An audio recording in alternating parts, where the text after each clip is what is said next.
கேட்கலாம். திரு கர்ணன் சுருக்கமான குறுக்கீடு, நான் மற்ற 2 பேர்ட்ட போனோம். ரொம்ப சுருக்கமா. இல்ல அவர் சொல்றாரு, மணிகண்டன் சுருக்கமா சொல்லிடுறாரு. இதுக்கு சின்னமா பதில் சொல்லி ஆர்பி உதயகுமார் பேசின பேச்சுக்கு சின்னமா பதில் சொல்லணுமா? அந்த அளவுக்கு அவருக்கு பதில் சொல்ற அளவுக்கு சின்னமா இல்ல, மக்களை சந்திச்சிட்டு இருக்காங்க. நான் பதில் சொல்றேன். ஆர்பி உதயகுமார் அதுதான் தன்னை உணர்ந்து பார்க்கணும். நீங்க யாரு மூலியமா கட்சிக்குள்ள வந்தீங்க, எப்படி அடையாளப்பட்டீங்கன்னு முதல்ல அவர் தன்னை உணர்ந்து பார்க்கணும். அதுக்கடுத்தபடியா எடப்பாடி பழனிசாமி அதைத்தான் உணர்ந்து பார்க்கணும். அதுக்கடுத்தபடி 60 கார் வந்துச்சு, 60 டிரைவர் தான் வந்தா ஆள் இல்லைன்னு சொல்ற இந்த கூட நின்று பார்த்தது மாதிரி எல்லாம் பேசுறது தவறு. இன்னைக்கு எங்க உங்க கொங்கு மண்டலத்துல சேலத்துல தொண்டர்கள் கூடுனாங்க. அதனுடைய வெளிப்பாடுதான் கொங்கு மண்டலத்துல ஒரு இடத்துல கூட நாடாளுமன்ற தொகுதியில நீங்க ஜெயிக்க முடியல. நீங்க கேக்கலாம் சார், கேக்கலாம். எடப்பாடி சரியா இருக்காரு, நான் தொண்டர்களும் சரியா இருக்க நீங்க சொல்லிக்கிறீங்களா? சரிங்க, கேக்கலாம் சார். கர்ணன் சார், நான் பேசுறது கேக்குதா? ஒரு இடத்துல வெற்றி பெற நான் பேசுறது கேக்குதா? நீங்க மட்டும் பேசுறீங்களா? சரி, okay, we have to go to the others. Sorry, அவருக்கு நான் பேசுறது கேட்கலன்னு நினைக்கிறேன். திரு கண்ணன் அவர்கள்ட்ட கொண்டு போக நினைக்கிறது, சசிகலா அவர்களை வெளியேற்றணும், இந்த குடும்பமே அதிமுகவுக்கு தேவையில்லைன்னு சொன்னதே நீங்க தானே சார் அப்படின்னு கேட்கிறாரு. திரு கண்ணன் கேக்குதா?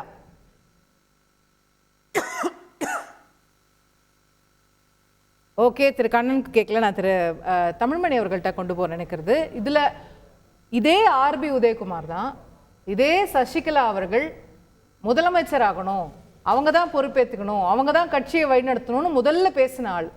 அதுக்கு பிறகு அதுக்கு மொட்டை போட்டாரு, நிறைய நேர்த்தி கடன்லாம் செஞ்சாரு, அதுலேருந்து வந்திருக்கு. இன்றைக்கு அவங்கள கறந்த பால் மடிப்புகாதுன்னு அவரே தான் பேசுறாரு. இதை எந்த அளவுக்கு நம்ம சீரியஸாக எடுத்துக்கணும்? இது எடப்பாடி பழனிசாமியோட குரலாக எடுத்துக்கணுமா, இல்லை பழைய மாதிரி ஆர்பி உதயகுமார் தன்னிச்சையா ஏதோ சொல்றாருன்னு எடுத்துக்கணுமா? எப்படி எடுத்துக்க? யாரு செல்வாக்கோட மெஜாரிட்டியாக இருப்பாங்களோ அரசியல்வாதிகள் அவங்களுக்கு ஜால்ரா போடுவாங்கன்னு எடுத்துக்கணும். Very simple. இது எடப்பாடி குரல்னு நான் கருதலை. எடப்பாடி குரல் இல்லை. அவரு இதை பத்தி கேள்வியே கேட்காத என்கிட்ட அவர் இந்த ஜாதி அந்த ஜாதின்னு இதுவரைக்கும் பேசியிருக்காரா? அதனால இது உதயகுமாருடைய கருத்தை எடுத்துக்கோங்க. அன்னைக்கு செய்ததாக சொல்லியிருந்தால் உதயகுமார் இருக்கலாம். அன்னைக்கு அந்த அம்மாவுடைய தயவு ஆதரவு தேவைப்பட்டிருக்கும். அவருக்கு பொதுச் செயலாளர் அப்படித்தானே ஆக்கினாங்க அந்த அம்மாவை. அதனால் அப்போ ஏன் பொதுச் செயலாளர் ஆக்கினீங்கன்னா நான் பதில் சொல்ல முடியாது. அன்னைக்கு சூழ்நிலை ஆக்கினாங்க. சரி, ஏன் இந்த அம்மா வந்த பிறகு அரசியலை விட்டு நான் ஒதுக்கிக் கொள்கிறேன், அரசியல் ஈடுபட மாட்டேன்னு வீட்டில் போய் படுத்துக்கிட்டாங்க? இந்த தமிழனை ஒருங்கிணைக்கணும், மக்கள் எல்லாம் செய்யணும், இந்த மாதிரி நீங்க ஜெயிச்சிருவீங்கன்னு நினைச்சாங்க. யாரு? அங்க இப்பதான் ஒதுங்கினாதான் ஜெயிப்போமா? நீங்க ஜெயில இருந்து வந்திருக்கிறேன், இப்பதான் ஜெயில இருந்து வந்திருக்கிறேன், அடுத்த 1 மாசத்துல எலெக்ஷன் வரப்போகுது, ஏதோ அதிமுக ஓபிஎஸ் சிபிஎஸ் எல்லாம் ஒன்னா இருக்கீங்களே, நீங்க பாட்டு கட்சியை நல்லா ஜெயிக்க வச்சிருவீங்கன்னு நினைச்சாங்க. என்ன சொல்லிருக்கணும்? தொடர்ந்து தோக்குறீங்க. இப்ப சரி, நான் வரேன்னு சொல்றேன். கேட்டுட்டீங்க, பதில் சொல்றேன். என்ன சொல்லிருக்கணும்? என்னுடைய ஆதரவு என்னைக்கு அதிமுகவுக்கு தான், இப்ப ரெஸ்ட் எடுத்துக்கிறேன் சொல்லியிருந்தாங்கன்னா நான் அவங்க என்னைக்கு என்ன சொல்லணும்னு வார்த்தையெல்லாம் நம்ம சொல்ல முடியாது. அரசியலை விட்டு ஒதுங்கி கொள்ளுகிறேன், ரிசைன்மெண்ட் போயிட்டாங்க, அதான் சொல்றாரு. இது இல்ல, அதே ஆளுதான் இன்னைக்கு வரேன்னு சொல்றாங்க. நமக்கு என்ன பிரச்சனை அதுல? அவங்க வரட்டுங்க, எங்க வர்றாங்க? அரசியலுக்கு வரட்டும், யாருமே வேண்டாம்னு சொல்லல. அவங்கள இங்க வராதுன்னு தான் சொல்றாங்க. அரசியலுக்கு என்ன தப்பதுல? அவங்க அரசியலுக்கு போறது தவறே கிடையாது. ரொம்ப சாரி சார், நான் வரேன் உங்கள்ட்ட. நான் உங்கள்ட்ட வந்தேன் வாய்ப்புக்கு, அப்ப சரியா கேட்கவே இல்ல. இங்க என்ன அதிகாரம் கேக்குறாரு? இல்ல, எடப்பாடி பழனிசாமிக்கு என்ன அதிகாரம் இருக்கு? அது நீங்க கேளுங்க சார். கத்திக்கிட்டே இருங்க சார், நீங்க தொடர்ந்து கத்துங்க சார். அவர் இப்பதான் பேச ஆரம்பிச்சாரு. மரியாதை, தொடர்ந்து கத்துங்க. தேடி கர்ணன் கத்துவார். Sorry. இல்ல, you must control him. Sir, that's what I'm trying to do.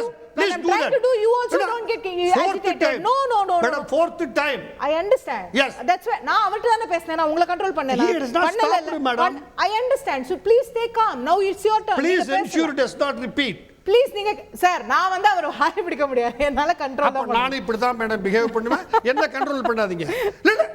Sir, யார் டீசன்ட்டா இருந்தாலும் நான் கரெக்ட் சொல்றேன். நீங்க இல்ல, I am trying to tell you I am on your side, but you are not accepting. நீங்க பேசுங்க, விஷயத்தை பேசுங்க. நம்ம சண்டை I can defend myself. I don't need anybody on my side. Okay, then please understand. I will stop. Exactly. Okay, thank you. But don't be an anchor. I am only asking you to be an anchor, which you do. I am doing my job. That's your job. I am doing my job, sir. Please நீங்க சொல்லுங்க. அவங்க அரசியலை விட்டு ஒதுங்கிக்கிறேன்னு போனது தப்பு. எத்தனை வருஷம் rest எடுத்தாங்க? சரி, திருப்பி ஏன் வந்தேன்னு ஏதாவது விளக்கம் சொன்னாங்களா? அதை தோத்தனால வந்தேன். யார் தோத்தது? அதிமுக தோக்குது, கட்சி சரியில்லை. அப்ப அன்னைக்கு இல்ல, அன்னைக்கு ஏதாவது ஜெயிக்கும்னு சொல்லிட்டு போனாங்களா? எனக்கு தெரிஞ்சு இல்லை. தெரிஞ்சா சொல்லுங்க, நான் ஏத்துக்கிறேன். எனக்கு ஒன்றும் அதில் ஆட்சேபனை இல்லை. நான் ஒதுங்கி கொள்ளுகிறேன். நீங்க சொல்ற மாதிரி என்னுடைய ஆசீர்வாதங்கள் அதிமுகவுக்கு உண்டு, நான் கட்சியில் நான் கூட இன்னும் சொல்லிட்டு இருந்தாங்கன்னா வேற. வழக்கு போட்டதும் ஜெயிலேருந்து வழக்கு போட்டதும் அவங்க. நான் தான் பொதுச்செயலாளர் எடுத்தது தப்புன்னு. அப்போ எப்படி இவங்க தோக்குறாங்கன்னு சொல்லிட்டு கூப்பிட்டு போயிட்டாங்க அவங்க. அரசியலேருந்து எப்படி ஒதுங்குவாங்க? அந்த வழக்கு ரிலீஸ் ஆன அன்னைக்கு பெண்டிங்காக இருந்துச்சு. அதுக்கு பிறகு அப்பீல்லாம் அதெல்லாம் வேற. ஸோ அன்னைக்கு பொதுச் செயலாளர்னு ரிலீஸ் ஆன அன்னைக்கு அவங்க வழக்கு, அந்த வழக்கு பெண்டிங்காக தான் இருந்தாங்க. ஜெயிலேருந்து போட்டாங்க. அப்புறம் அரசியலேருந்து விளையிறேன்னு என்ன அர்த்தம்? அதனால் அது இன்னைக்கு இருக்கிற சூழ்நிலைக்கு யார் யாருக்கு என்ன அரசியல் முடியுமோ அவங்க செய்துட்டு இருக்கிறாங்க. ஒன்றும் தப்பு இல்லை. வேற ஏதாவது கேட்கறதுனா கேளுங்க, நான் பதில் சொல்றேன். ஓகே, நான் வர திரு கண்ணன் அவர்கள் இணைப்புல இருக்காருன்னு பார்க்கணும். திரு கண்ணன், கேக்குதா நான் பேசுறது? கேக்குது. ஓகே சார், நீங்க தானே சார் அவங்களை வெளியே போக சொன்னீங்கன்னு கேக்குறாங்க. இன்னைக்கு சசிகலா அவர்களுக்கு நீங்க சப்போர்ட் பண்ணிட்டு வரீங்கன்னு திரு மணிகண்டன் கேக்குறாரு. பரணியெங்கும் தமிழ் பரப்பும் தந்தி தொலைக்காட்சிக்கும் நெறியாளருக்கும் சக விருந்தினருக்கும் வணக்கம். எங்க அண்ணன் உதயகுமார் சொல்லியிருக்கிறாரு, கருவாடு மீனாகாது. ஆமா, மீனாகாது. காகிதப்பூ மணக்காது. ஆமா, மணக்காது. கறந்தபால் மடிபுகாது. ஆமாம், புகாது. இதை நாங்களும் கேட்டிருக்கிறோம், கேட்டுத்தான் வளர்ந்திருக்கிறோம். அதே போல் இதையும் உதயகுமார் கேட்டுக்கொள்ளட்டும். கழுதை கொளுத்தன்ன, காஞ்சூரம் பழுத்தன்ன, நாய்ப்பால் சுரந்தன்ன பழனிசாமி அதிமுகவுக்கு பொதுச் செயலாளராகி ஆன பயன்தான் என்ன அப்படிங்கிறதையும் தந்தி டிவி வாயிலாக உதயகுமாருக்கு கேட்டுக்கிறேன். இந்த உதயகுமார் உலர்களின் மன்னன். வாய்க்கு வந்ததை வந்தது போல மாறி மாறி பேசுறதுல சார், ஓபிஎஸ் மாறி மாறி பேச மாட்டார்ல. ஓபிஎஸ் கரெக்டா தானே பேசுவாரு. ஓபிஎஸ் தான் சொல்லிருக்காரு. திரு மணிகண்டன் சொல்றாரு, ஓபிஎஸ் தான் சொல்லிருக்காரு. அதான் அன்பிற்கனிய அருமை சகோதரிக்கு சொல்றேன், மாறி மாறினா எப்படி பேசுறது? கருத்துக்களை மாற்றுவதில்லை, மாறி மாறி பேசுறங்கிறதுல வார்த்தைகளை நாரி போகிற அளவுக்கு மாறி பேசுகிறார் உதயகுமார். எப்படி? அதிமுக ஒன்றா இருந்துச்சு. இதய தெய்வம் புரட்சி தலைவி அம்மா அவர்களின் இறப்புக்கு பிறகு அதிமுக ஒன்றா இருந்துச்சு, நன்றா இருந்துச்சு, ஆட்சியில் இருந்துச்சு, அதிகாரத்தில் இருந்துச்சு. சரி. ஆனால் இந்த முதல் விதையை, வினை விதையை விதைத்தது யாரு? நம்ம உதயகுமார் தான். எப்படி? இல்லையா? ஆட்சியும் கட்சியும் ஒன்னா இருக்கணும். தர்ம யுத்தம் நடத்தினது யாரு? ஏன் தர்ம யுத்தம்? அதாவது தர்ம யுத்தம் நடத்துனதுக்கு காரணம், நாங்க முதலமைச்சர் பதவியை அபகரிச்சுக்கல, கட்சியை அபகரிச்சுக்கல, ஆட்சி அபகரிச்சுக்கல, அத்தனையும் கொடுத்தாச்சு. யார்கிட்ட? பொதுச் செயலாளரா சசிகலா மாட்ட கொடுத்தாச்சு. ஆட்சியும் சசிகலா அவர்கள் கையிலே ஒப்படைச்சாச்சு.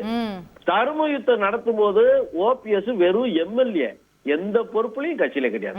அத்தனை பொறுப்பில் இருந்தும் திருமதி சசிகலா அவர்களால் நீக்கப்பட்டிருக்கிறார். செய்திகளை உடனுக்குடன் தெரிந்து கொள்ள உடனே சப்ஸ்கிரைப் பண்ணுங்க.